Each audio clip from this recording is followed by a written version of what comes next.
तर खरात ढोंगी साधू आहे, ढोंगू महाराज आहे, खरातला कडक शिक्षा झाली पाहिजे.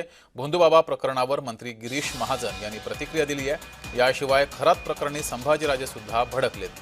चाकणकरांनी राजीनामा द्यावा असं संभाजीराजे यांनी म्हटलंय.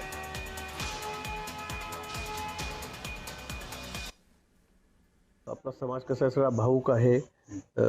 त्यामुळे महाराज म्हटलं की आपली आपोआप पाय त्यांच्याकडे वळतात आणि म्हणून त्यावेळेला ते झालं असेल. पण नंतर त्यांचे कारनामे जर समोर आले तर त्यांना काय सगळे भक्तगण जबाबदार आहेत तर त्यांचे फॉलोअर जबाबदार असं होत नाही.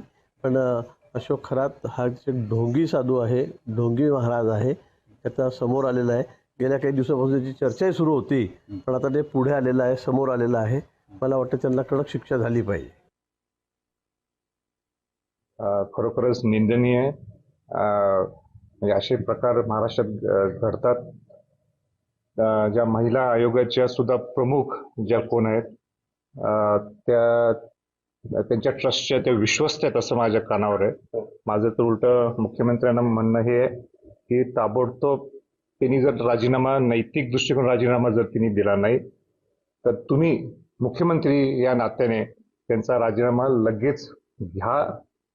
नाही राजीनामा देत असतील तर त्यांना बडतर्फ करा, अशी भूमिका मुख्यमंत्र्यांनी घ्यावी.